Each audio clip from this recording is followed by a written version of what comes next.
Hello, everybody, and welcome to episode 200 of the Sanderlanche podcast. That's right, we've been doing this for 200 episodes now, and you have been listening quite possibly for 200 episodes. So kudos to you just as much as us for making it this good far. on you. On today's episode, we're going to be talking about 5 chapters of Words of Radiance by Brandon Sanderson. That's chapter 7, 8, 9, 10, and 11. Wherein things go poorly for Shallan and very poorly for Jasnah, as we lose Jasnah in the first chapter. And then things don't go real well for Dalinar either in his new attempt at politicking. Kaladin comes up with a way to try to get the new I was going to say new bridgemen, but they're not bridgemen anymore. The former bridgemen to really appreciate the training. Then we get a flashback, the first flashback we've had in this book, followed by Shallan recovering from what happened in the previous chapter and meeting up with one of our oldest and dearest friends, Crazy Vaclav. So I'm Data, and with me today is Dak and Joe. And Jamie. So hang on to something, everybody. The Sanderlanche is about to begin.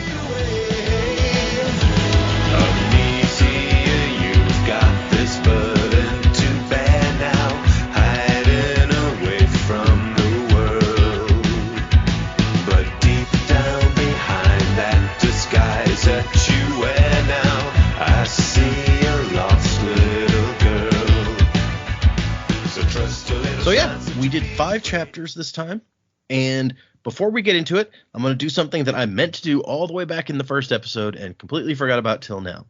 You guys may remember that on the back of the original Way of Kings, the original US edition that I read, we talked about sometime in the middle of the last book too. I forgot to do that at the beginning.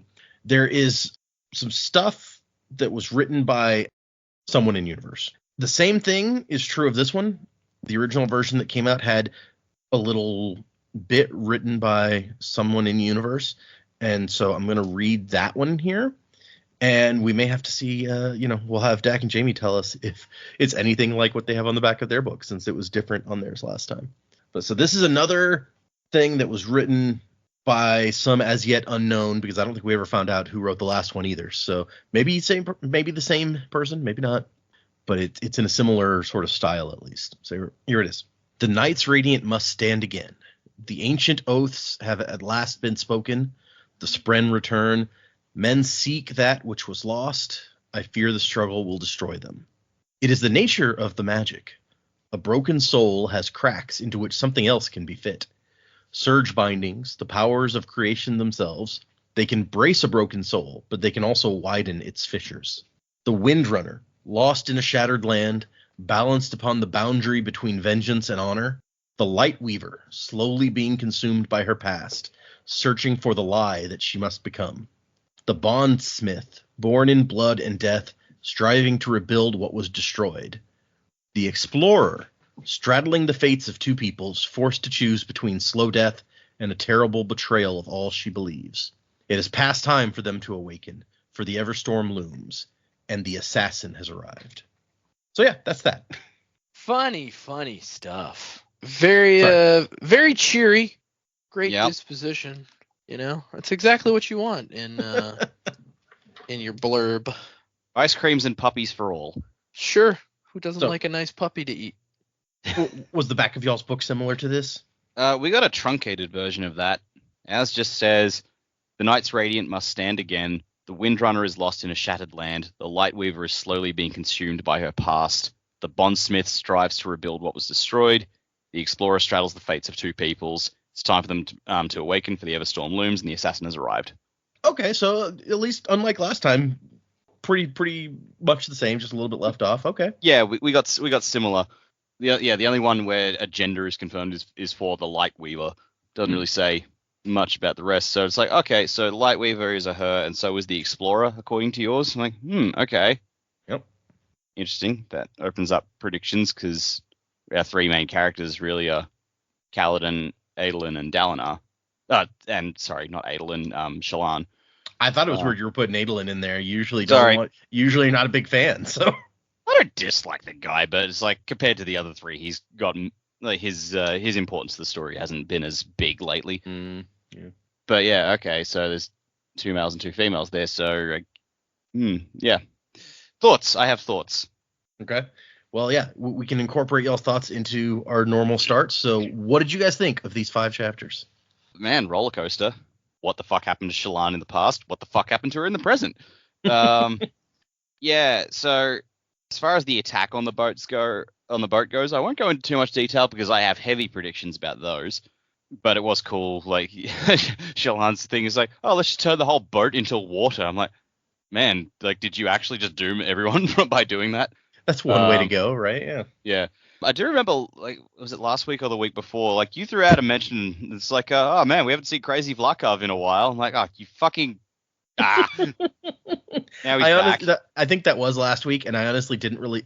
I knew it was coming, but I didn't realize it was coming quite so soon. So I was like, Okay. oh, that's kind of transparent. All right. Yep.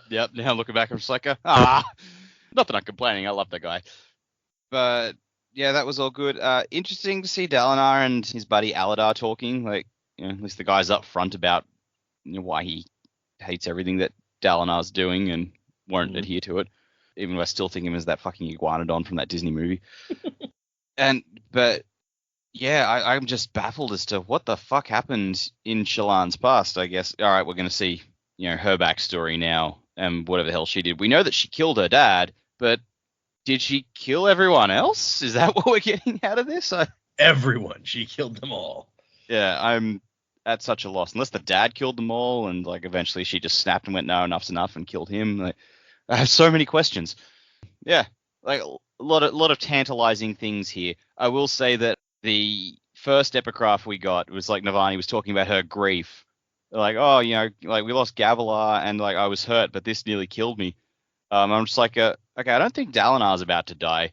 Is Elhokar about to die? And then in the chapter, it's like, oh, it's Jasnah. I'm like, okay. Well, one, like, she has to get that news, so I guess that means that's a foregone conclusion that Shallan will make it to the Shattered Plains with Jasnah's stuff as proof of who she's talking about. But, yeah, lots of thoughts of the boat attack. Okay.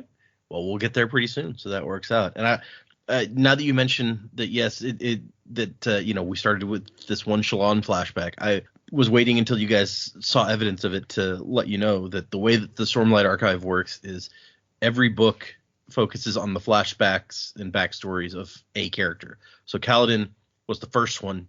Shallan is this one. Interesting. So you get a very big impression when you read Way of Kings that Kaladin's like the main character because that's the book that's about his past. And so as we go through this one, Shallan feels like she comes a little more to the fore because it's about her past with the flashbacks and such. Yeah. Okay. Very good. But yeah, there's I'm interested to hear what you have to say when we get to the boat stuff. So okay, let's go. Yeah, hey, a lot of stuff happened in these chapters. I was a little shocked that some of my predictions came true. Wasn't quite expecting it. You make the prediction, you throw it out there. The payoff was very immediate, so I was like, oh man. So yeah, that was kind of interesting. Going along with that, I'll just pre-spoil a predicament. I think I'm going to stand with part of my predicament from last week that even though it appears Jasnah is dead, she is not dead. I'm going to stick with that because I feel like she's too good of a character to be dead off page like that. Because I mean, she pretty much died off page in this. Plus, I mean, she got stabbed pretty clearly on page, but I didn't. I guess maybe she did. I don't remember that. I know that she went in the bed and saw blood. I didn't remember that it said that she was stabbed like on page, but maybe you're right, maybe I'm wrong. We'll see, I guess, in a minute. Yeah, but the big red herring to me is that the body was missing, and I was like, I don't know about that. So we got that. Things are going well for Kaladin seemingly, training up these dudes. Dalinar's having a rough time persuading people, which isn't super surprising, But yeah, Shallan's flashback and then running into the slaver that sold Kaladin, very interesting. So I'm definitely, now knowing that Shallan is going to be kind of the flashback character in this, I'm very interested to see, because I feel like we got to know Kaladin pretty well in that first book, and I feel like we were all kind of wanting to know Shallan more, so this will give us that opportunity, which is good. So I'm excited for that. And other than that, I have thoughts about the blurb on the back of the book. Certain descriptions of different named characters kind of line up in my head. So these different titles that we hadn't heard before, though, very interested to know, exactly what they mean. Which people did you have connected to which like names or whatever in here? Well, specifically, could you read the part about Lightweaver again? The Lightweaver slowly being consumed by her past, searching for the lie that she must become. Yeah, so that to me is Shallan, because it's talking about searching about her past and lies. 100%. So that lines up with Shallan. The Explorer sounds like Jasnah to me, which is another reason why I don't think she's dead. Okay. And then based on, what was it? The Oathbinder? The Windrunner and the Bondsmith are the two. Bondsmith. The Bondsmith to me is Dalinar, and the Windrunner then would have to be Kaladin. Okay. I mean, we did hear the term Windrunner used in the last book to describe like the things that Kaladin can do. Right. Exactly. So that's why that fits to me. But yeah, that one, the one that I'm matching up to Dalinar is very interesting title to me. I want to know like what it means, because like it just kind of made sense because he's the other main character, but like I don't know what that means except for he's trying to unify these people. Mm-hmm. And I don't know if you recall, but in the last section that we read, Jasnah gives Shallan that book about the Words of Radiance book, and she said, among the Knights Radiant, there was an order known as Lightweavers. This is like the best source of information I have about them. Well, there you go. That helps me confirm that they're talking about old Shallan. So yeah, okay. Or young Shallan, I guess she's young Shallan, right? She's not too old. It's fine. That's her rapper name, Young Shallan. Old Shallan could be the rapper name. I don't know. Nah, you don't want to be old anything in the rap game. Okay, yeah. Because I know so much about the rap game. Yeah, Joe, he wrote the spook rap. He's a professional. I didn't write it. I performed it. That was a listener. You wrote the other one. Yeah, I wrote I wrote part of one, but I never really completed it. Something about shouting less to Borns and stuff. Okay, fair enough. Yeah, so obviously we started off, hit the ground running pretty quickly. I was a little surprised, though. It's like we finished that chapter of like she woke up to smoke. And I love that we jumped to the ship is on fire.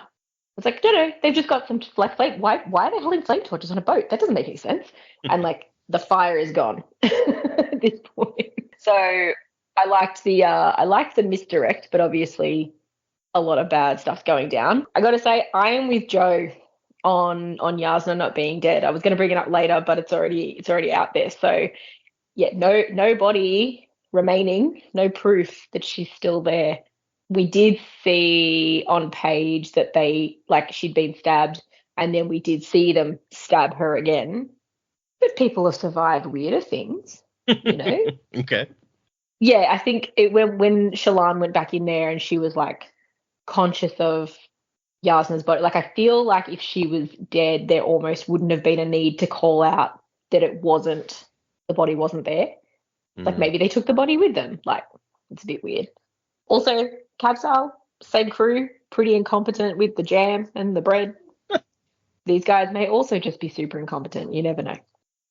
Maybe this is why Kelsey decides he needs to up his recruiting standards when Marisai is around. Yeah, like this could be the catalyst. Got a whole team of idiots. Yeah. So that was interesting. And I quite liked that scene. Dalinar playing the political game. He's really got his work cut out for him. That's just going to get harder and harder. I'm quite enjoying reading Navani's journal because it's all happening pretty close to, but also pretty relevant to what's happening as well. So like the events that she's talking about are really unfolding in this book. Like we know that at the time the events are happening, she hasn't written it yet, but it's all pretty closely related. So I don't have anything really specific to say about them, but I'm just enjoying reading them as they're coming through. I did not expect to then lose Jasnah immediately after she was talking about her grief. And I was like, oh, yeah, maybe. I think it's a very similar process to Joe as well. I was like, Dalinar's going to die. No, but we went through this last time, and I just don't think it's Dalinar's time. And if we've got flashbacks, there's probably now a book with Dalinar that's going to happen. So maybe he doesn't even die in this book. Maybe he doesn't die at all. He's a pretty big player, not to say Jasnah wasn't. But, yeah, I didn't necessarily pick Jasnah as the person who was going to die or appear to die. We've got Kaladin back down in the chasms. Super fun. About to start his testing with Sigil. So that'll be... I'm looking forward to seeing how that works out. I do like the relationship between Syl and Rock. That was a bit of a cute interaction between the two of them. And finally, some questions, you know. Am I the only one? Are there more? No. Yeah, I was wondering when you're going to ask that question. So that's, hopefully that sort of sets us onto a path of finding more Knights Radiant. And then, Shallan coming in with the slavers, like, risky move, but hopefully Jasnah had one last impactful lesson, and that works in her favour. Not sure how Kaladin would feel, like, having the slaver rock back up to the Shattered Plains with this woman. I think on the other side, there's going to be a really interesting dynamic. And she's like, I want to see the king. And Kaladin's like, like, this guy is not coming anywhere near all of us. So that will be very, very interesting. But yeah, my feet hurt reading about Shallan's feet hurting also. Like, that was just ouch. I was like, why doesn't she have shoes? She was asleep. Makes sense not to have shoes. And then the ship melted, so there was no time to get shoes. Makes sense. But yeah, that's my thoughts in a nutshell. Good chapters. I always like when we get the short, sharp chapters, because there's a lot happening and a lot going on, and it's too early to be hitting like lots of real stuff going on. I realize we're going to get to the more extensive chapters as well, but it was a fun read this week. I like what you said about like her showing up at the Shattered Plains with this guy, because in Kaladin's life, there's few people who would be worse to show up with if you want Kaladin's trust. Like maybe if Amaram showed up, that would be worse. If you somehow showed up with Sadeas is already there, so no. Maybe Gaz. So like, of the people we know, there's not many people who'd be worse than the guy who sold him as a slave. So yeah, and probably a bunch of the other bridgemen also. True. So, yeah. Yeah, all of them are going, no, You're not getting within a mile of this area. Go away. But also what you said about maybe Dalinar's not going to die, maybe he'll have his own book. That's one of the things that I was excited about now that I finally get to tell you guys that each book is kind of focused on a person and their history, because now you get to guess at who the other books are focused on. Yay! So there's something else that you guys can predict at some point, I guess. Calling it now. Book 3 is Oathbringer. That's Dalinar's sword, which Sadeas has. So Book 3 will be Dalinar's. Oh yeah, I mean that makes sense. I guess it could also be Sadeas, but once him. No one wants Sadeas' backstory. I mean, we didn't call it out last time, but we got a Sadeas perspective without him being named on the perspective characters page. Yep. So no, he broke the rules. He can fuck right off. Purely because it was written into the chapter. Yeah. Nice. Dex reading the book, he's like, am I the only one who gives a shit about the rules? I mean, last time it was like Teft before that, right? So yeah, that was like half a chapter though. Okay. And like, also we like Teft. Yeah, that's the thing, right? Sadeas wasn't a full chapter. That's true. That's true. Yeah. Yeah, it's like when we had that Straff Venture perspective, and we were like, ugh, why is this happening? Why are we in his head? Ew. Yeah, he's got his concubine with him. It's weird. Also, I have to say that I agree with Jamie about liking Navani's journals as the epigraph. The epigraphs in the last book were generally pretty interesting, I think. The letter may have been my favorite, but there's something to be said for these things that you're like, okay, I don't understand everything she's saying. It's clearly teasing some things, but at least I can understand what the hell I'm reading. Like, yeah, there was that disconnect in the first book. It's like, okay, what does this actually fucking mean? Yeah. Like, you get the people's last words, and you're like, okay, well, I kind of get that these are people's last words, but where is this coming from? Yeah. Why is it important? What are they saying? So yeah, there's something to be said for something that you can at least mostly understand as the epigraph. Even the letter, which I like the letter part, but it's like we're having to work hard to guess at maybe what it's talking about. And also, I have to say, since Joe and Jamie are both very much like Jasnah's not dead, at this point in the book, when I first read it, I was definitely hoping that somehow she was not dead, because I like Jasnah. As a character, I think she's a lot of fun. Yeah, I think she's probably like my second favorite character. I think Kaladin's my favorite, and then she's my second favorite. I should probably throw this out there now. That was my prediction. I was saying to the end of the episode, it's like, Jasnah ain't dead. So we're all on Team Jasnah surviving. Yeah. Oh, like, yeah. But like, fuck it, we'll do this now. You know, she's always the person who's crazy prepared for anything. She has a spread buddy who can shapeshift to some extent. We don't know how much. And her power is transforming things. Mm-hmm. Like, she could easily just like transform. Like, the first idea I had in my head is like she transformed something into like a copy of her to get stabbed while she disappeared. Maybe it was one of her attackers, but maybe she could use it for like super healing as well. It's like, I got a knife wound, not anymore. Let's turn that into not a hole or something. So I don't know how, but I feel fairly comfortable that her powers have helped her survive whatever went down. And then I think she's probably just escaped into the cognitive realm. Interesting. Okay. See, and so like I will continue with like I definitely did not want Jasnah to be dead. I think that we've only begun to like scratch the surface of how interesting she can be. At the same time, it like I feel like if you look at the tropes, it fits, because this is like Shallan is the more main character, and this is the older, more experienced, more knowledgeable mentor figure, and she knows all these secrets, which she's just begun. She's like, okay, Shallan, you've progressed to the point where I will begin sharing all of these secrets with you. That is exactly the time that kind of character dies. Oh, sure. Like, it's a total Obi-Wan thing. But yeah, no, I just unless she did like Obi-Wan did and let herself be killed, which does not jive with Shallan's character, with Jasnah's character at all. Yeah. No, I don't buy it. She alive. And I feel comfortable saying that because like I predicted Marsh was still alive and that worked out, so maybe it'll work for this one. Nice. Going 2 for 2. Okay. Yeah. I also like that you're just like, look, we know Jasnah well enough. She's not just gonna let some loser kill her. Yep. That's a good point. I think she's probably ducked into the cognitive realm, waited for the coast to clear, and then was going to come back and get Shallan. And then she came back and the boat was gone, turned into water. She's like, what the fuck happened? But I mean, Shallan kind of dips into the cognitive realm at the same time, doesn't she? When she like makes the boat turn into water. Yeah, but we don't know the rules on how that works in that place. Like, it could be crazy, like hectic in there, and maybe they just drifted apart in the storm. Yeah, like, the boat was still moving, wasn't it? Yeah, I think it was. I think you're right. Yeah. Okay, fair enough. Let's do this. Let's get into these chapters. So, chapter 7, Open Flame, and we get Navani's journal.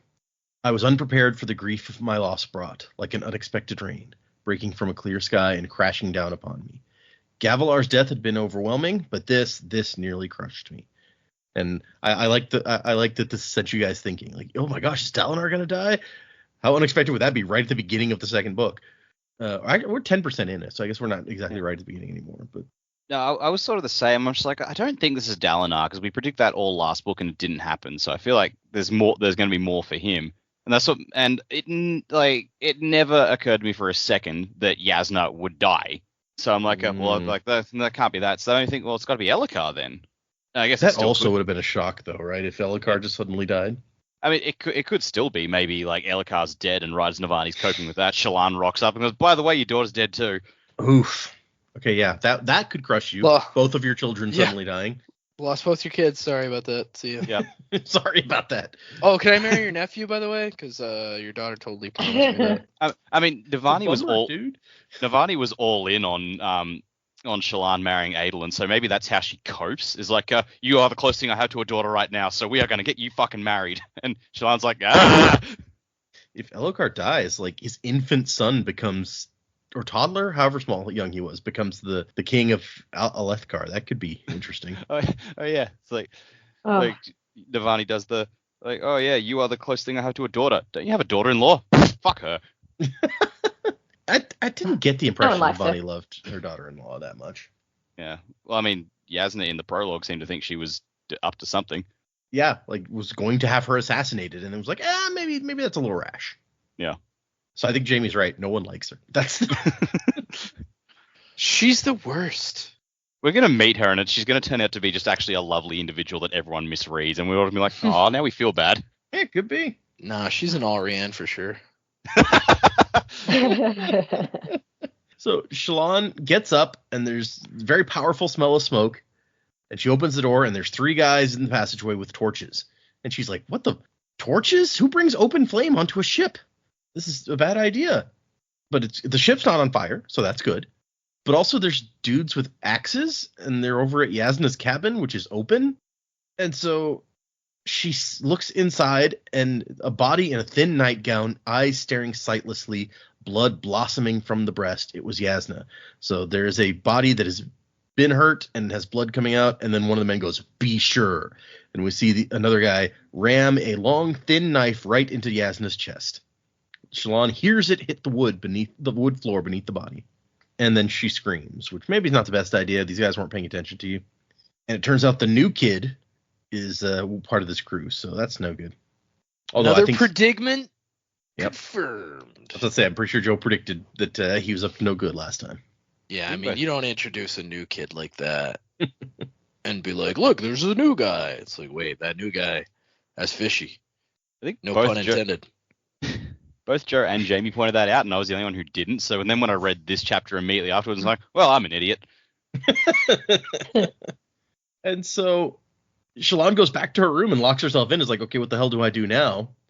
Pattern goes, sword. The sword. And Shallan says, no. And Pattern says, fight. And she says, no again. And Pattern goes, lies. I don't know how to use lies. I haven't practiced. So, yeah, she's in trouble. And he tells her when he started saying sword, I was getting serious. Is that oh god, what's his Nightblood vibes? Is Pattern going to become the sword?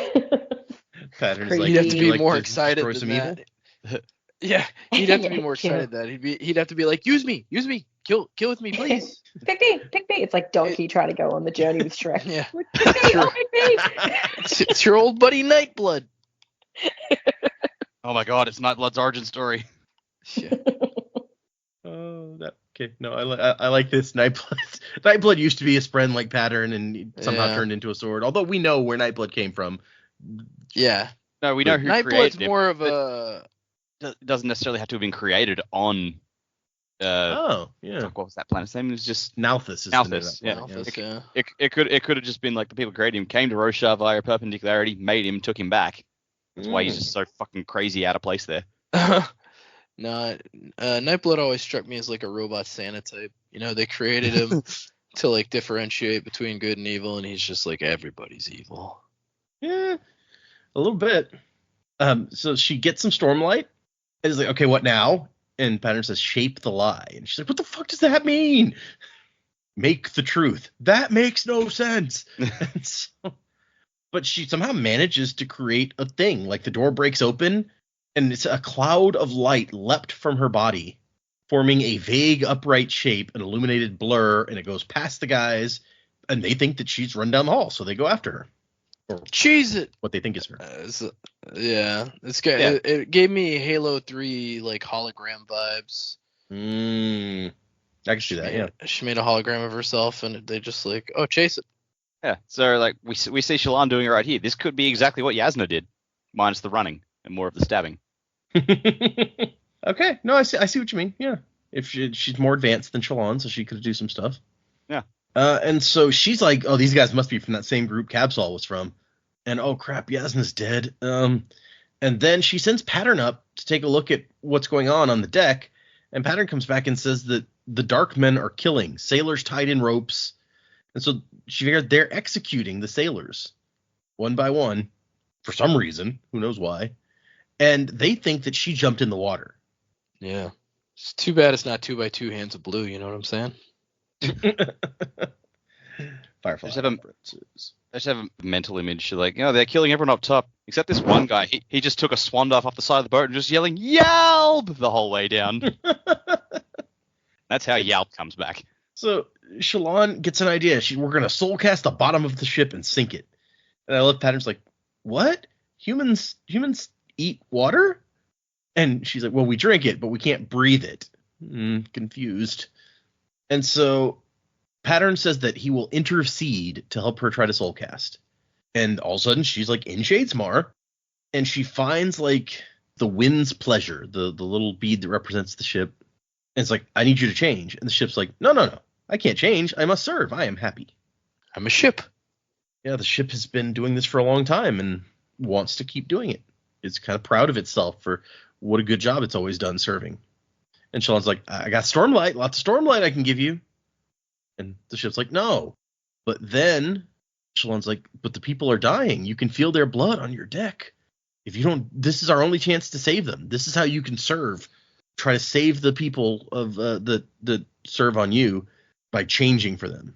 And the boat is like, all right, I'll change. And the entire ship turns to water, and she falls into the water and darkness, and that's the end of the chapter. That's a hell of a plan, Shallan. I mean, I guess it could have been worse. She could have turned it into fire. Like the whole boat just turns into water. She does the Wile E. Coyote thing where she just looks down. So like, oh dear. It doesn't bode well for her shipmates, given that they were apparently tied up. Might make swimming tricky.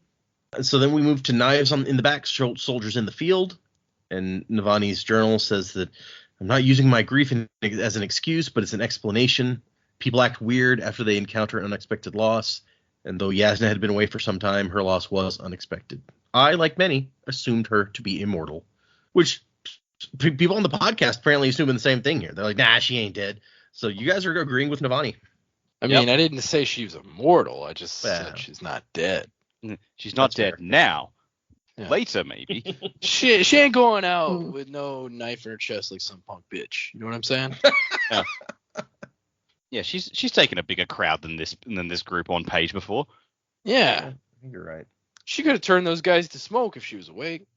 Yeah, she wasn't awake though. They stabbed her. So Dalinar's heading out on a chasm run. Except Dalinar, he doesn't have his armor or his sword anymore. He's not planning to actually fight this time. That's now Adolin's job. So and he's paired himself up with High Prince Aladar's people. And so they're out here fighting. And he's got some bridgemen, one of Captain Kaladin's dark-eyed officers in the lead, defending him out here. And Dalinar promised Kaladin his men wouldn't have to fight except to defend him, and so that'll be the case today, because he's not actually going to go get into the battle. Adolin's personal banner is flying because he's leaving the army. I wonder what his personal banner looks like. I don't think we're told. And so he goes to talk to High Prince Aladar, who also does not tend to fight on the front lines. He hangs back and he takes tactical command, not a middle of the battle sort of dude. He is a shard bearer, but he lends his plate and blade to one of his officers during the battle. And here's where we get some information where we talked about before how this lending thing works, where a practiced shard bearer can mentally command a blade not to dissolve when he lets it go. Though in an emergency, he can summon it back, which means that lending a blade requires a great deal of trust on both sides, because you don't want to be in the middle of battle and all of a sudden the blade poofs out of your hand. I had to chop some firewood. What? Yeah, what can I tell you? And so Dalinar is here to convince Aladar to see why what he's trying to do is good. He tries to talk about honor, and Aladar's like, don't talk to me about honor. I can't pay my soldiers with honor.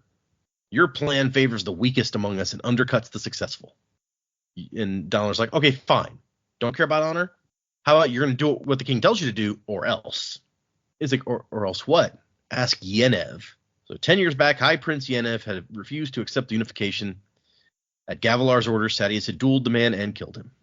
And Aladar's like, oh, you're threatening me, huh? And Dalinar's like, yes, that is what I am doing. I like this, no longer fucking around Dalinar. Yeah.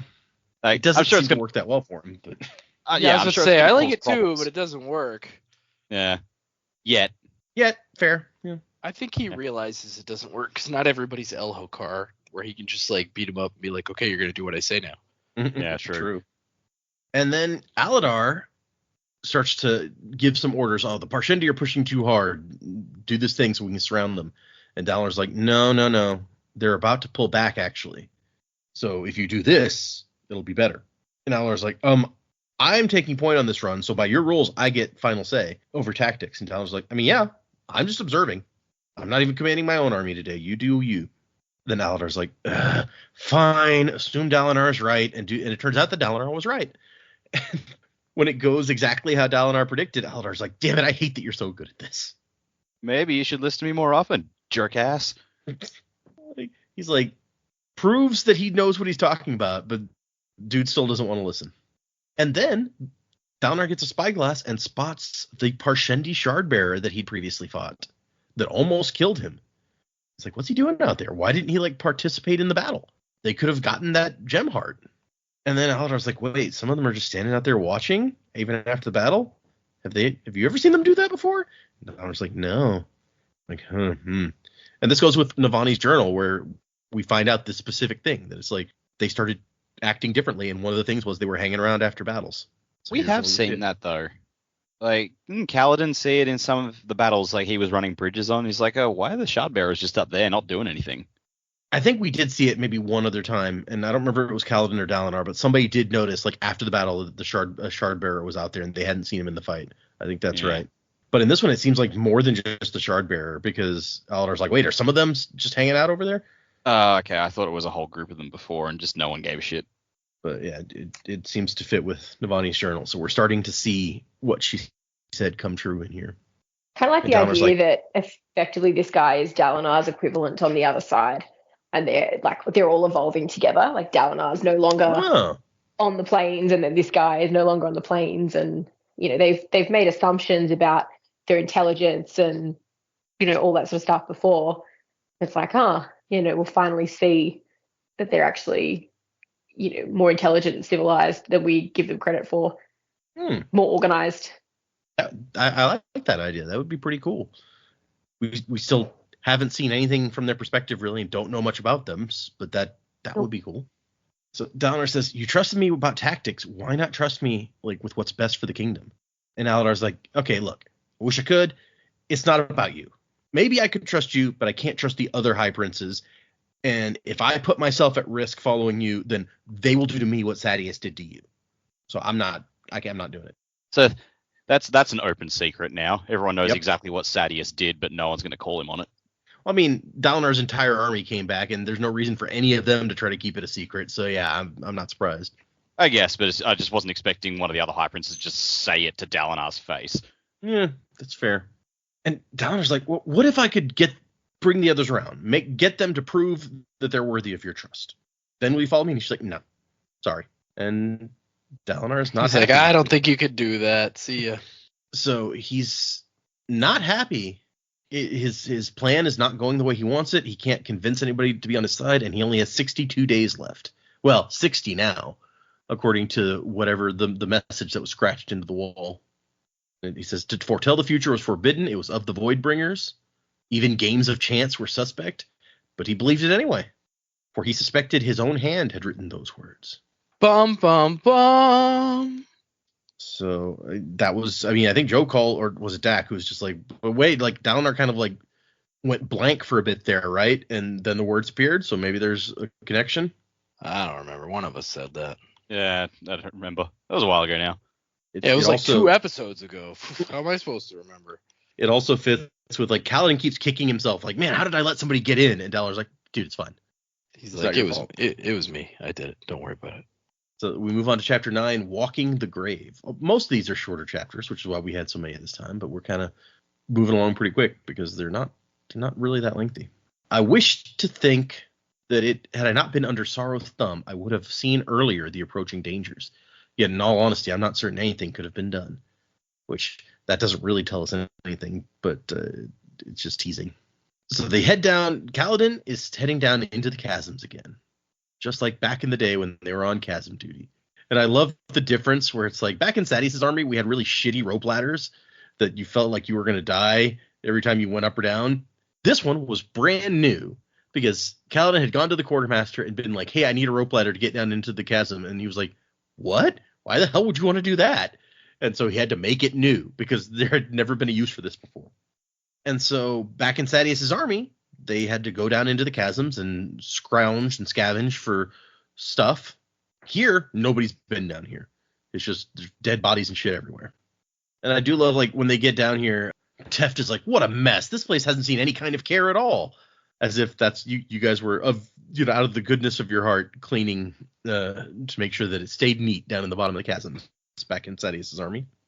And Rock's like, it is a grave. We walk in a grave. And Teft's like, all of the chasms are graves. This one's just a messy grave. And then Kaladin's like, hard to find death that isn't messy, Teft. And Teft's like, yeah, okay. And so they brought 40 bridgemen down with them, 2 from each squad, which is how we established it was going to work earlier. They're going to train a couple guys from each squad and send them back to train their squads. And so they get these guys down here, and Teft is like, take a good look. This is where we came from. This is why some call us the Order of Bone, which that's a new one. Very dramatic. Rock leans over. He's like, nobody calls us that. Teft's like, I do. I'm some people. So there you go. Let's see. And as he's watching the training, he's proud of himself, and a swarm of small glowing orbs materialize around his head. Glory Spren.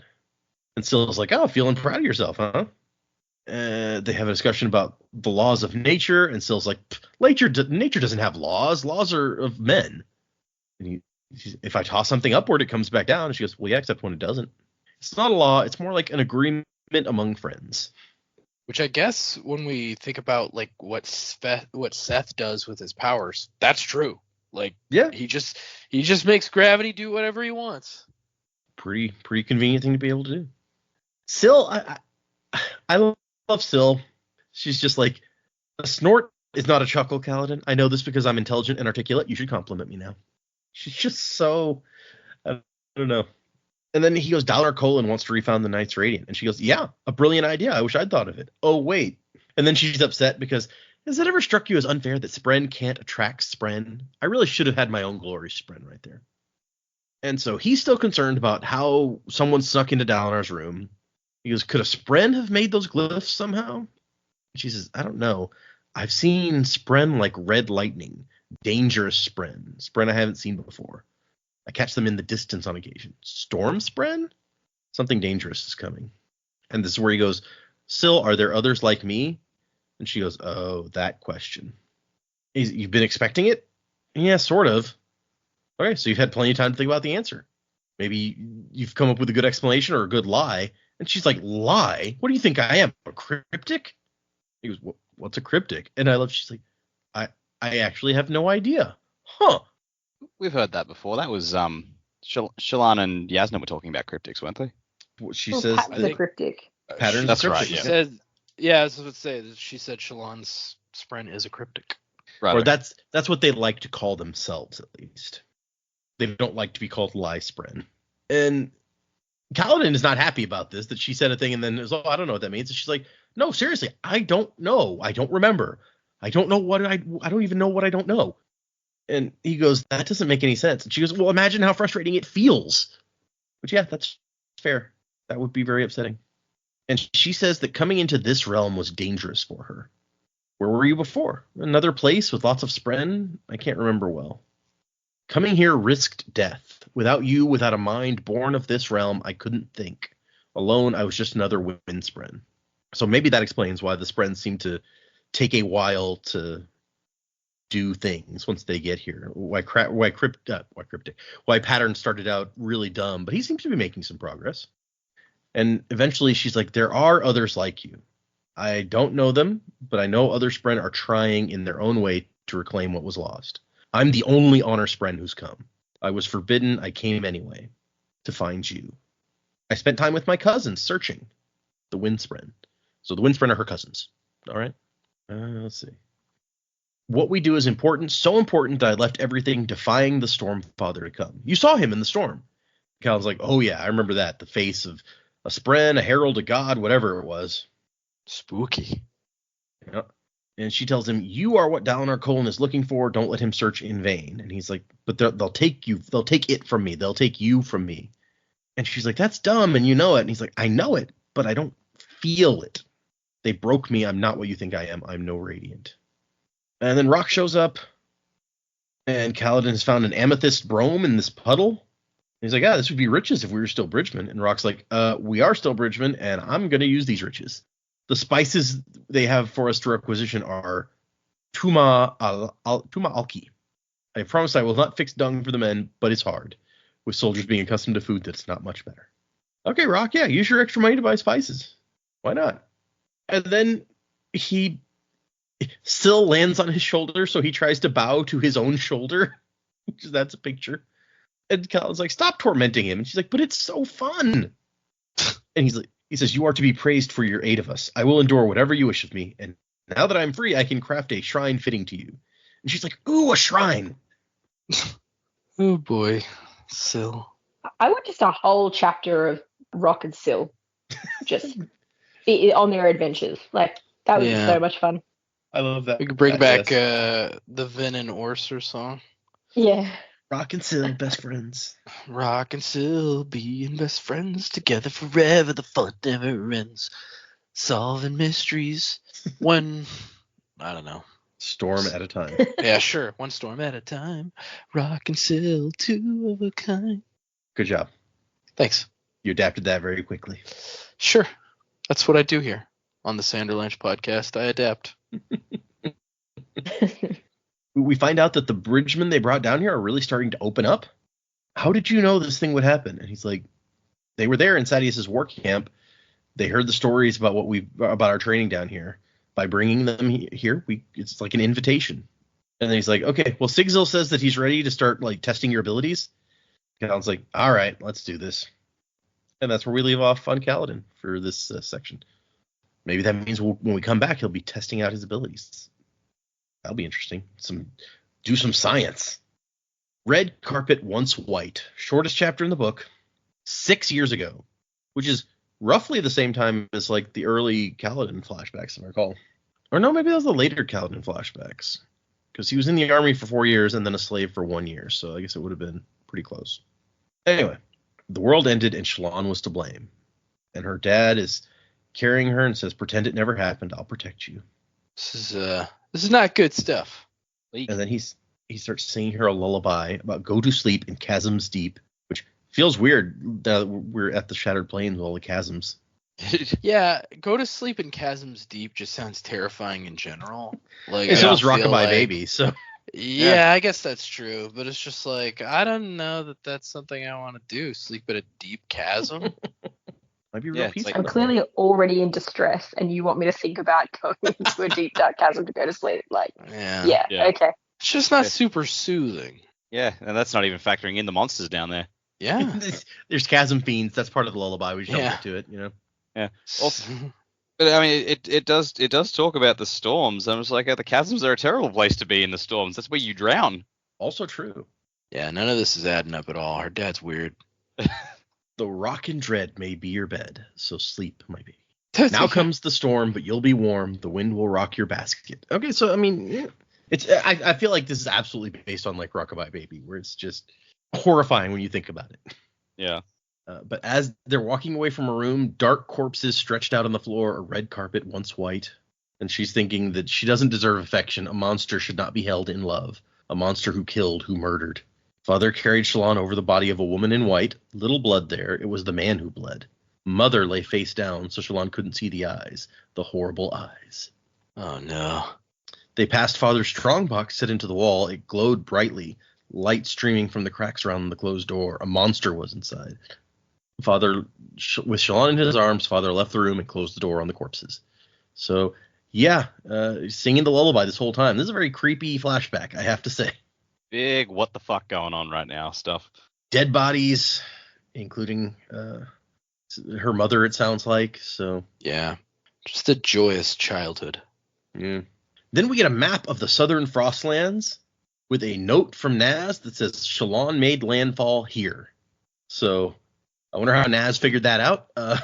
But he apparently felt it important to put that on a map. Maybe he was working for Crazy Vaclav. That's just part of his cover in this world. Could be. An illusion of perception is this chapter. And Navani's journal entry says, understandably, we were focused on Sadeas. His betrayal was still fresh. We knew Sadeas would not simply rest upon his slaughters in pride. More was coming. So she's saying, like, bad stuff was coming, but we were focusing the wrong direction, essentially. So Shallan wakes up on some rocks. And when she looks back, she sees the shell of the Santhid in the water. It had rescued her. And she sees Pattern and is like, did anyone else make it? And he's like, make? Other people, the sailors, did they escape? He's like, I don't know. I didn't see anything. And she wonders, like, how intelligent is the Santid? How did it know what to do? Like, that I needed saving and how to save me. And then she's like, why am I thinking about this when, like, I nearly drowned, Jasnah's dead, the crew of the Wind's Pleasure probably also dead. That's what you do, a deeply buried part of herself accused. You distract yourself. You refuse to think about the things that bother you. But that was how she survived. And so she's not happy about Jasnah being gone. She's like, I don't think any of us are thrilled with the idea of Jasnah being dead. Not thrilled. We're just not buying it. Well, yeah, that's fair too. Maybe that's why you're not buying it, because you don't want to. We are all in the denial phase. Exactly. Yep. And so eventually she's like, well, I mean, we can't just sit here forever. I guess let's go. And she doesn't have shoes because, as Jamie pointed out, she was sleeping. Why would she have had shoes on? So she's got to walk over these rocks. And remember, this land, there's no soil.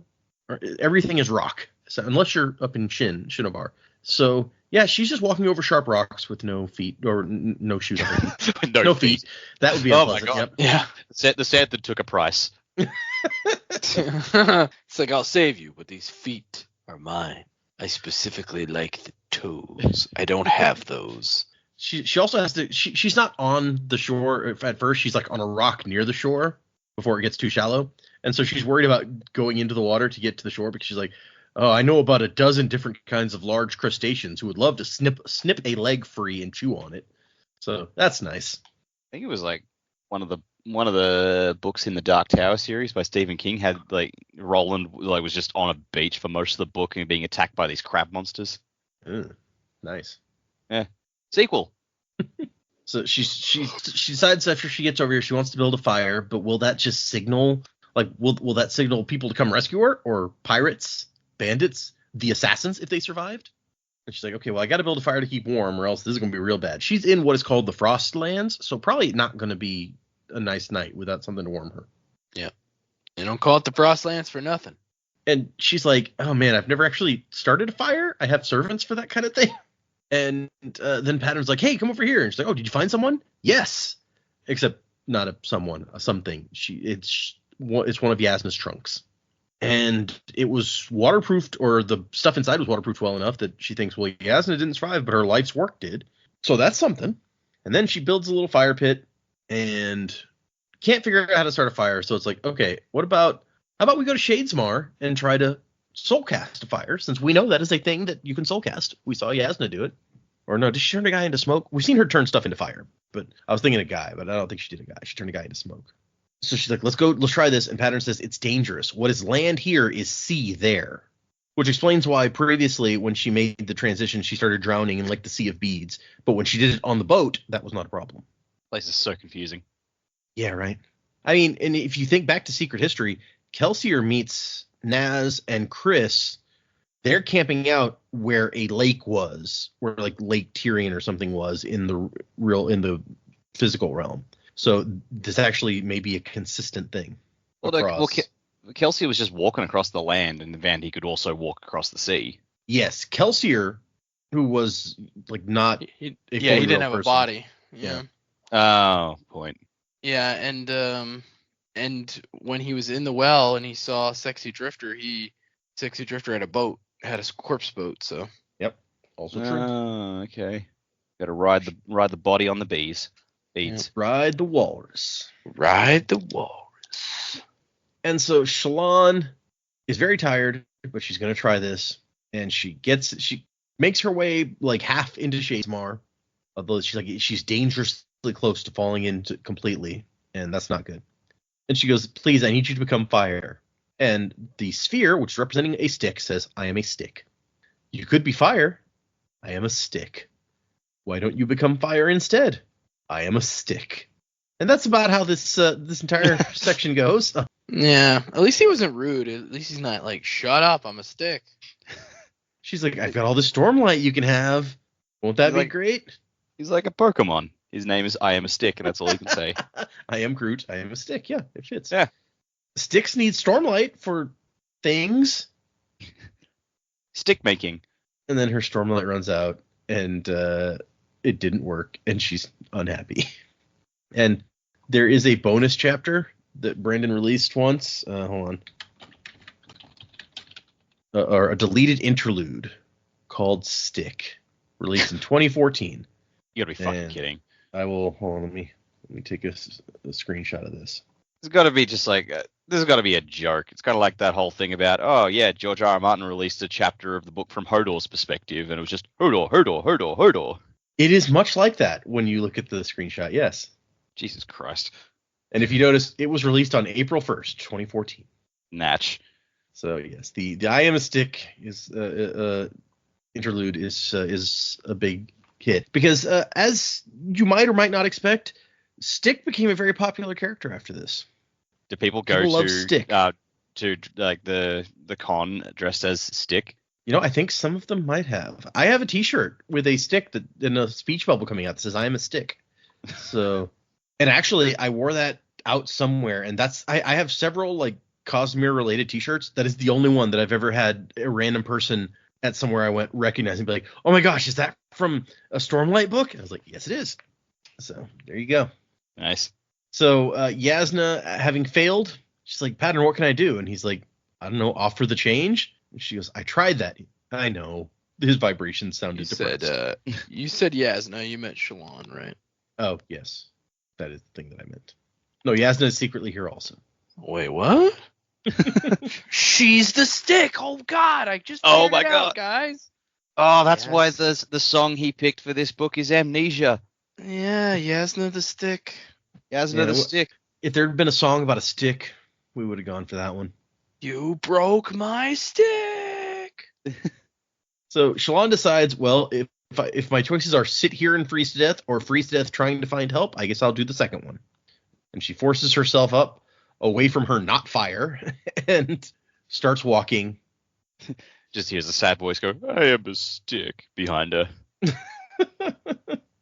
And then she stumbles right into a small group of people sitting around a campfire and passes out.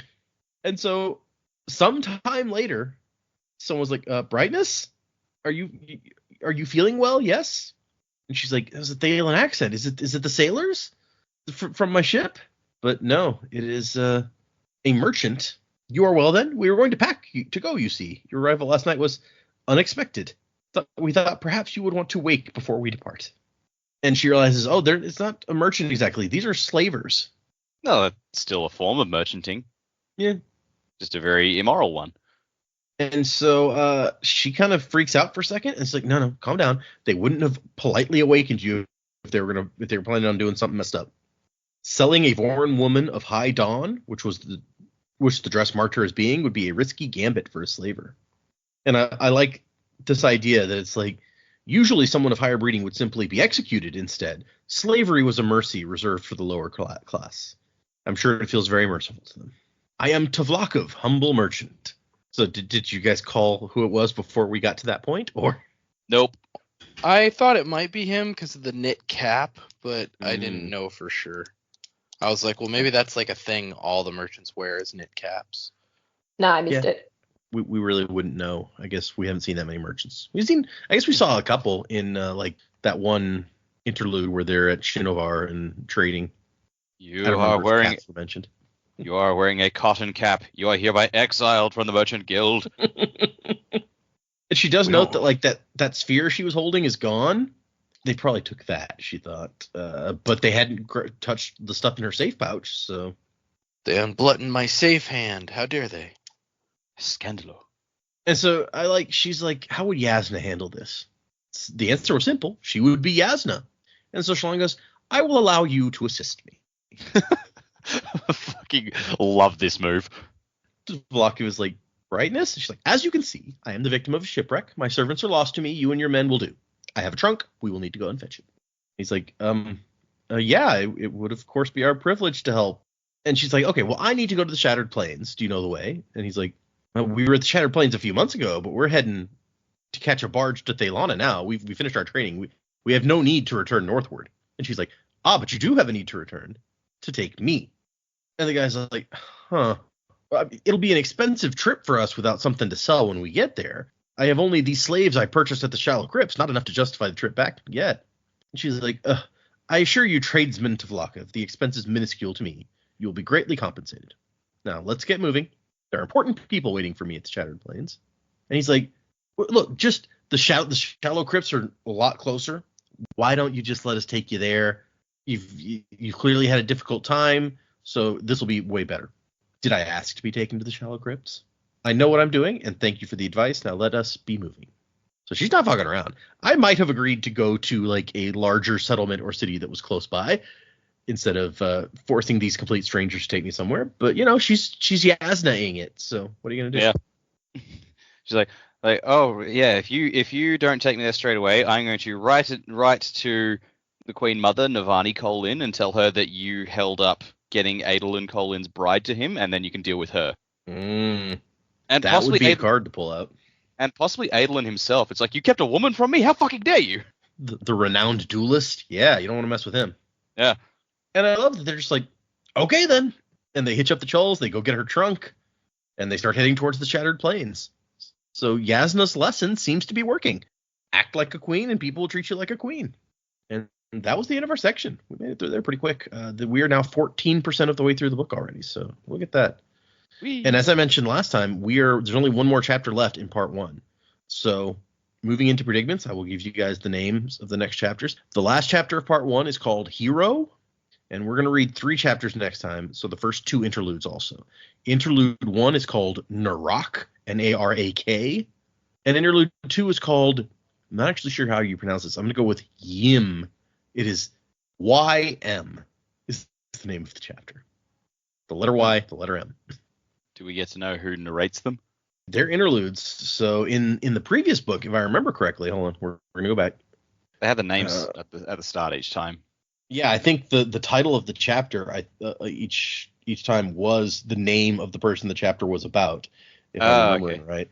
So hold on, I'm going to go double check to make sure I'm not crazy. So, okay, no, not all the time. Like the first interludes were Ishik, which was from Ishik's perspective, Nanbalat, which was from his perspective, but the Seth one was called The Glory of Ignorance. And maybe that's just because we had repeated Seth interludes, so if you named all of them Seth, it would be hard to tell them apart. But other than the Seth ones, I think that, yeah, we have the Ryson one, Axes the Collector, so they seem to be named after the person in them, except for the Seth ones. Fair enough. But does that mean that this one will be the same? Who knows? Don't know. I get the feeling Hero is going to be Kaladin, just because that's what Syl was calling him. So maybe it's... I'm kind of stuck on, aside from the Jasnah prediction, which we've already covered, Dalinar's chapter ended on, an old friend is coming to the Shattered Plains. And like that seems like a very blunt hook. Oh, yeah, I forgot to mention that. That was a kind of an important end to that chapter, huh? Yeah. So I'm like, okay, wild theory. I can't see it really happening, but maybe like the old friend that Dalinar meets up with is someone Kaladin knows, and like that's like the smack for the end of for the end of part 1. But I'm just like, well, who would he know? And it's like, well, really the only option would be probably Amaram. I'm like, I can't see Dalinar and Amaram like hanging out, but oh yeah, that's weird. But I don't know. I've got no one else that it could be. No other candidates. If we have to assume, it's going to be someone that Kaladin knows because Kaladin ends, because like again, a hero. That sounds like a Kaladin thing. Then yeah, like that's the only person I can think of that the two of them would believably know. Yeah, it's not really believable. It's like Dalinar's old buddies with Kaladin's dad. Who knew? Or yeah, even someone like Rashon, who was kind of a low level Light Eyes, wouldn't. Yeah, no, he wasn't important enough. Maybe it's fucking Axes the Collector, and it turns out they all 3 of them have history together we didn't know about. That'd be great, actually. Yeah, but I mean, maybe Amaram's important enough that Dalinar could know him, even though Amaram like works under Sadeas. But I mean, Dalinar and Sadeas are old friends, right? So okay. Well, yeah, but like, noble lords tended to know each other fairly well, even if they, had different liege lords and such. Like, if they were famous enough. And Dalinar seemed like the guy, he knew everyone who was fairly martial. Amaram was military. I don't know this for certain, but like, I just don't know who else it could be. All right. Like, even if you take the possible Kaladin connection out of it, I'm like, well, who else like is Dalinar gonna meet up with? Like an old friend who's coming to stay. The only other candidate would be Wit, which I guess we can't rule out. And I really want to see Wit back again. Like, is Wit just going to rock up with was it Talonel with him? Right. Yeah. Like that could also be an interesting fallout, but I don't know how likely that is because I feel like we're not ready for Wit yet. Does Wit send you a letter before he shows up? No, not really. He just kind of appears. For what it's worth, Wit was my prediction. Okay. Jamie's like, let me go ahead and get that in here. Fair enough. Yeah, Yeah, I think there's merit. I totally forgot to bring that up when we got there, so I'm glad that you remembered. So maybe you're right. Maybe section 1 or part 1 will end with, and we'll find out, or we'll have to be like 10 chapters before we find out. Oh, by the way, it was Steve, this guy that you never met. Steve, Dalinar's best bud. Yeah, maybe it's Gavilar's bodyguard who just seemed to disappear after that prologue. That's true. Yeah. What happened to him? Fired, probably, for failure of bodyguarding. Speaking of Gavilar, we know that at least Gavilar knew Amaram because they were hanging out in Jasnah's prologue. Oh, that's true. I forgot about that. So, yeah, they could know each other that way. He was trying to hook him up with his daughter. It was kind of creepy. Yeah, it was. Yeah, there's some interesting stuff going on here. Hero, I agree with Dak. That's got to be a Kaladin perspective, I feel like. And I also agree that it's possibly Amaram, and for the same reasons. I was thinking about that while he was talking, that like in the prologue, Amaram's talking to Gavilar. So like if you knew Gavilar, you probably knew Dalinar. And so it's very possible that is who they're talking about. When I first read this section, I thought he was talking about Jasnah. It did strike me as odd that he would refer to Jasnah in his head as an old friend, but that's just who I assumed because she had already written, I think, and said that she was on the way. So that's who I thought he was talking about at first in his head, but I was like, but that's a weird way to refer to her. So yeah, I think it might be Amaram, and so that's gonna bring up tension between Kaladin and Dalinar for sure. Yeah, it would. And so yeah, I think that's definitely a good possibility. I agree with Dak on that one. As to the interludes and stuff, I mean, I don't know. With names like those, I'm not sure what we could expect. Right. I feel like all of those outside perspective characters, they bring us like something, at least in the first book, except for one interlude where there were ghost blood guys, they bring us something that like is relevant to the overall world and the story that's being told, but it's not directly related to this, to like this specific narrative, except for the Seth chapters. So like if we've got these two characters that we've never heard their names before, I would think that they're just going to be more like tertiary perspectives of what's going on in the world at large, and not specific to like our characters in the story that's happening right at this very moment. That would be my guess anyway. But yeah, I think some of my other theories are going to hold true. Like Shallan, I think will make it to the Shattered Plains, I guess with the Slaver, which is interesting. And so yeah, I'm interested to know, like, because we all three of us are now feeling like, oh, Jasnah's not dead, so like what's going to happen? Is she gonna like show up right at the end and be like, hey guys, it's me? Or like, I was alive all along. Yeah, exactly. Or are we not even gonna get her for the rest of the book and we're gonna be left hanging? That would be interesting too. So she may come in right at the end with a hero moment and be like, I'm saving you all from yourselves or something. But anyway, be interesting to know. I don't really know how much time, like if Dak's right and she went to Shadesmar, like I don't know how much time she spent in Shadesmar, but like we've already seen that like when Shallan goes, her spren like has its Shadesmar form, I guess, or a different form. And so it'd be interesting if she just like spent a bunch of time in Shadesmar for the rest of the book and just like learned a bunch of stuff. That seems like the kind of thing she would do. And so yeah, I'm interested to know if she does come back, which I feel like she will. I feel like we're right. I don't feel like this is the end for her character. It would be a very unceremonious end for such an interesting character. If we're right and she comes back, I'm excited to see what form that's going to take, what that's going to look like. So I like the idea of if she were to come back, that we maybe don't hear or see anything of her for the rest of the book, and then right when things are looking their darkest at the end of the book, she gets her hero moment and saves the day. That could be really cool. Yeah. It's not, I don't know that that's her normal like forte, coming in and swooping in and saving the day, but it's could still be cool.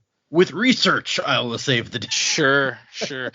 And just cause I'm feeling like not emotional, but like I'm feeling like the love today. I'm gonna like pair off our characters. So I think Shallan's gonna end up with Renarin. I think I mentioned that before. I think she's gonna be like Adeline, not so much. Renarin, I like. And then I think Kaladin's gonna end up with Jasnah. I think that'd be an interesting match. Interesting, because once again, he doesn't like Light Eyes as a rule, so that would definitely be an interesting relationship development that we have to watch there. Well, he doesn't like Light Eyes, but he liked that one Light Eyes girl in his town until she became a jerk. That's true too. I mean, that was before he kind of developed his aversion to all Light Eyes, I think, but yeah, that might have contributed to it actually. Sure. But yeah, I mean, I'm trying to think, if we saw Jasnah again and she met up with Kaladin, would they get along? I don't know. I mean, he's a strong, intelligent, independent guy. She's a strong, intelligent, independent woman. You know, it could work. Yeah. Like, Kaladin takes no bullshit. Jasnah don't give no bullshit. Interesting point. Yeah. Okay. Yeah. I'm not sure that their morality lines up quite the same, because I can't see Kaladin like murdering those 3 guys in the alley, like going and finding these guys and killing them. But maybe I'm wrong. Well, maybe he softens her, and she like in that way, and she softens him to like Light Eyes, you know? Yeah, okay. Yeah, I like this. And, you know, she acts like all high and mighty, but then he's like, you know, you don't gotta put on that act with me. You're my forever girl. Whoa, what's that from? Avatar: The Last Airbender, when he's having the weird hallucinations. That is a weird, yeah. My girlfriend is the moon. My first girlfriend turned into the moon. That's rough. Yeah. Also, I like how Zuko takes that in stride. He's just like, which I know he was like there kind of, but it's like, he's just like, that's rough, buddy. Yeah, I don't know how much of what happened there he actually knows. Right, because he was very solely after Aang, so like, who knows what he knows about those events? But at the same time, he's just like, that's rough, man. It's like, and he almost certainly didn't know no that fight, like, no Sokka was back. dating her or whatever. Right, so. No fighting back on the fact that a woman turned into the moon. He's just like, nah, that's rough. Like throughout seasons 1 and 2, he really didn't seem that interested in Sokka at all. Like, no, Sokka keeps coming up to oppose him, and he's like, who are you? Yeah. He's like, yeah, he was after Aang. Katara kept giving him shit, and he thought he could get to Aang through her. And Sokka was just the other guy for him for most of the time. And then he starts hanging out with the team and realizes, wait, this guy's in charge? I mean, in the very first episode when they meet, it's like he just like humiliates Sokka and tosses him off to the side. He's like completely irrelevant. And I feel like that first impression doesn't change until that way later in season 3. Well, Sokka did get that hit on him with the boomerang same episode. Yeah. That seems almost accidental. I mean, he threw a boomerang. It was going to come back. He knew this, but he still got like Zuko with it. It's true. You're not wrong. So, classic. What a great show. Sorry. Yeah. We could dive into the Avatar: The Last Airbender hole for a long time. Yeah. You guys want a new podcast? We'll do the Avatar: The Last Airbender podcast. I'm sure it's been done. I'm sure that it has. I mean, you have to find somebody. I want to find somebody who hasn't seen that. Show them that for the first time. That could be fun. That could be. I mean, our toddler's got a lot to say on it at the moment. So she is quite the fan of Zuko. Really? Interesting choice. Yeah. All right. Somebody got to like Zuko. It's fine. She wants to help with the ouchie on his eye. Aww. She's like, he needs help. Sweet. Yeah. Yeah. I went to pick her up from daycare one day, and one of the educators in there has got like a birthmark over his eye, and he goes, "You've been watching Avatar?" And I said, "Oh, she has watched Avatar, yeah." He goes, "Yeah, she's calling herself Uncle Iroh with the bun in her hair, and she's calling me Zuko." I was like, sorry. Sorry about that. Oh, that's amazing. He took it in stride, which was great, but I was like, oh my God, as a parent, that was the first moment that I was like, oh my God, I'm so sorry. At least he knew what she was talking about. Like, it wasn't like he's like, who the heck is Zuko? What is she talking about? Yeah. To his credit, he could speak her language, so that's fine. Predictions. I mean, look, yeah, I've kind of already spoken about mine. I don't have anything at length, really. Jasnah's not dead. If she was actually dead, I still don't think we'd see the end. Like, I feel like she would take that cognitive realm path a bit like Kelthia did, and it would be cool to then see her help. I mean, Shallan in particular, because she can go into Shadesmar, but it would be interesting to see if she could then help shape like the Knights Radiant as because presumably there's more of them. They would be able to do that, but also to have some interaction with the Spren on the other side, maybe try and force their hand a little bit to come on over. Like that could be pretty cool. But I do think in some form we will see Jasnah again. So I'm gonna stick with that. I think we're all sticking with that. But Okay. I think it's more than just denial. Also, just the fact that the end of the chapters that we read last week, she was really tired and she was studying profusely, and I have this feeling she knew something was going to happen. Maybe not necessarily what, but she seemed quite on edge and quite tired, and yeah, maybe she just didn't like traveling on the ocean. Who knows? But I feel like she knew something was coming. It just feels a bit strange to all be effectively the same night. And yeah, my other one was that Wit would be the person that's coming back. Okay. I don't necessarily see Wit being the one to write the letter, but he's written letters to other people. You know, maybe if you wanted to sort of reach out to Dalinar, I mean, he's definitely got some things to tell, especially in the lead up to the Everstorm coming and all the destruction that's about to take place. You know, I'd like to see him come back soon, but you know, maybe it's not. Maybe it is Amaram, and then that's a whole other kettle of fish for Kaladin to deal with. Could be anyone. They could just bring someone else in. You know, we can have new characters, I guess. It's true. New characters are There's allowed. room for other people. You know, maybe it is someone we've met in passing. But yeah, other than that, like the story's still going. We're still getting Shallan moving to the Shattered Plains. Her journey has just switched from water to land now, and obviously solo. I am assuming that Navani's diary entries coincide with our deadline. So she's talking about the things we should have seen coming and all those signs, and you know, so like somewhere in the next 50 to 60 days, I think is probably where we're coming in here. If she's writing about Jasnah's death, how would she know that? Realistically, Shallan is probably the only one that would know, that would also bother telling the family that had happened, unless they like miss their next port and someone reports it through or something that the ship's gone. So I'm hopeful that we end up getting Shallan to the Shattered Plains fairly quickly, and I would like to see them all starting to figure out what's going on. I'd be interested to see if Patton and Syl would interact with each other, because we only really got a glimpse of Jasnah's Spren, but there was not, like, Patton didn't really exist in the same kind of form yet, so there was no chance for them to interact. It would be interesting to see how two of these higher Spren might interact. And Syl knows of the cryptic, but doesn't know what they are, and maybe they can fill some gaps for each other. Be cool. Well, and she seemed like deeply offended. She's like, "What do you think I am? Some kind of cryptic?" So she didn't know what they are, but she apparently is not a big fan. So you're right. There could be some interesting interaction there. Yeah, that's really all I've got though. Okay. I like the prediction that Wit maybe is the one that the letter's about. Wit is coming back. I was gonna say that you're right. That, you know, if it was Amaram like the others are guessing, then that is a big deal for Kaladin. Wit less so. Although, I mean, maybe it would still be a big deal, because last time Wit and Kaladin met, he was like, "Learn how to play this flute." We haven't seen Kaladin practicing any flute, so I don't know. He might be in trouble. Wit will get back and be like, "Dude, I gave you one job." You had one job to do. Yeah, but I mean, Kaladin doesn't know that was Wit. So, like, they both know. Obviously, both he and Dalinar know him, but don't know who. Like, Dalinar sort of knows who he is on one level, and Kaladin knows who he is on one level, but we know that he's just an enigma of all sorts of things going on there.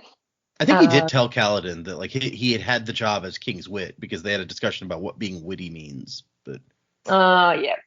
No, fair enough. I think that's probably 3 characters I'd like to sit down in a room and have a chat. Yeah, I can see that. Also, this idea that Jasnah maybe doesn't come back alive. Maybe it's like what if she was a Force ghost like Kelsier somehow, and she could help things as a Force ghost. That would be a very different take on it. And I do really like what you mentioned though about like she could be going around in Shadesmar talking to some of the Spren and learning or influencing them, because Syl tells us in this chapter she's the only honor Spren that is doing this. None of the other ones are willing to come, and the Stormfather has forbidden them from coming. So that seems like something that our characters might want to change if possible. Very true. And it's just honestly, the researcher in Jasnah would probably love it. True, yeah. But at the same time, she would be out there looking for some way to make a difference. That's kind of what she was so upset about with Shallan, is she couldn't figure out how they were going to make a difference here, because she learned or thinks she's learned this thing about the Parshmen, but she can't figure out how to do something about it because no one will listen. So if she could find some way to make a difference, she might be really on board. Yep. So yes, I like this. Okay. Time will tell. Yeah. Just imagining like she encounters Kelsier in the cognitive realm, and Kelsier's like, yeah, I had to get punted by preservation and infused with his power in order to remain in the cognitive realm. And Jasnah's just like, fucking pansy. What a loser. Yeah. Jasnah starts talking about the ghost bloods. Just like, hate those guys. Those fucking ghost bloods keep trying to kill me. They did kill me. How messed up is that? Killed me with a sword, Mal. How weird is that? And Kelsier's like, oh dear. What if that's the future power couple right there, is Jasnah and Kelsier? Gross. I mean, Kelsier's never been a fan of noble people either, so yep. He and Kaladin might agree on that, honestly. All right, let's get into. We have a little bit of time here. We have one new patron and a couple of new emails that we can read, and so I'll start with emails. But one or two of these emails has a review attached, Joe. So we're gonna need your review thing. Okay. So the first email is from Spencer. It says, reactions and review. Hello, Sanderlanche crew. I emailed Data almost a year ago when I was early in my first time read, wondering about how safe it was to listen along if I was reading in a different order. And then in parentheses, it wasn't. But I'm happy to report that I finished my read through and am very close to finishing my listen through of this podcast. It was definitely more rewarding to wait, as I could catch things from early on that I had context for after having read everything. Joe, I'm emailing right now because I just got to the episode where you gave me my Patreon feruchemy power. It was 10/wind whispering. I wanted to wait to give you a chance to play around with whatever my Twinborn setup might be, so my Spotify review is attached.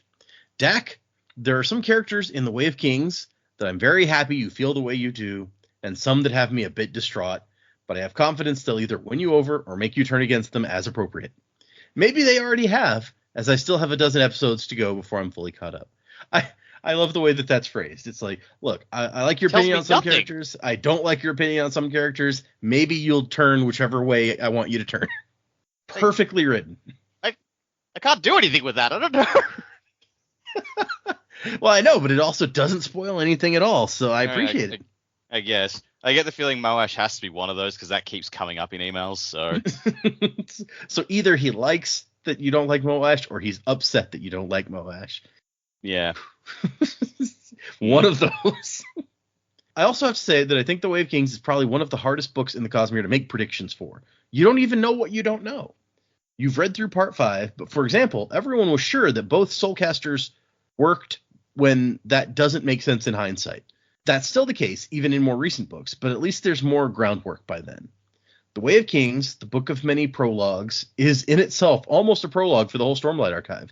Things are definitely going to ramp up from here. From Spencer. And then he attached his Spotify 5-star review. Spencer, you seem like a nice guy. So what can I say? You could be a compounder. How would you like that, sir? So, sure. Give you the old 10 misting power as well. So compound it up. Yeah, you could soup up your eyesight so well, or your hearing. Just hear everything, like that girl in Encanto. Yeah, do we even know, like, what that kind of compounding would accomplish? Well, we know the compounding, like, gives you an extreme level of whatever the feruchemy power was. And with senses, apparently you have to store like different senses in different metal mines, I think is what we learned. So you could be really good at one of them at a time. And I also have been theorizing that because Wax's sister told us that she'd figure out a way to like not feel pain. And I've been theorizing that that could be a tin thing where she's putting it in a metal mine. So you could feel a whole lot of pain, an infinite amount of pain if you wanted to. How awesome would that be? That'd be pretty sweet. Okay. Thank you, Spencer. That was a good email. Know what you do? You know what you do? Sorry. Yeah, Just thought about this. You know what you do? You take that intense pain feeling, you put it in one of them grenades. Bam. Oh, yep. There you go. Got a throwable Cruciatus curse on your hands. I don't remember if the grenades work with ferrochemy. I think it may just be allomancy. Maybe maybe you can make one that may work with ferrochemy. I don't know. That's disappointing. Actually, we have one more email, but I'm going to save that for next time. We're going to go over to our new patron. If anyone would like to send us an email, the address is thesanderlanche@gmail.com. Find us in other places like X and Facebook and Patreon, where this person has found us. Just thought I'd get that out of the way while we're talking about it. On our Patreon at the moment is mostly my reactions to books, Sanderson books, as I'm reading them for the first time. You can see lots of episodes of that, which I hope that our new patron is enjoying. It is our new misting level patron is Laura. Laura, you're a steel runner. Why not? It's a good one. It's one of my favorites. So yeah, check out the Patreon if you'd like to do that. We also, I think that I have our merchandise store just about ready to go up with a few different designs. So that if you want some stuff on a t-shirt or in some cases tote bag or phone case or something like that, hopefully by the time this episode comes out, I will have added the link to the merch store to our website. So if you go to www.thesanderlanche.com, on desktop, there's a series of links at the top, which includes our Patreon. It includes a link to join the Discord, and I'm going to add a link to our merch store. If you are on mobile, you have to hit the little menu icon to drop down these clickable options. But hamburger. Check that out if you're interested in that sort of thing. There's a couple designs that I hired someone to professionally make, and I think they look pretty good. And then there's a couple that I made myself, which probably don't look as good. So I bet you can figure out the difference between them. So yeah, check that stuff out if you want. All the places you can find us on the interwebs. Remember, we're doing 3 chapters for next time. That's chapter 12, and then interludes 1 and 2 for this book. The numbers start over again. Music by Miracle of Sound. And wasing to the time of next. Colo, P.S. Fasher. Crab at thee. You forgot your name. Don't let your spirit fade away. Amnesia, you've been through such pain, but you're growing stronger every day. Amnesia.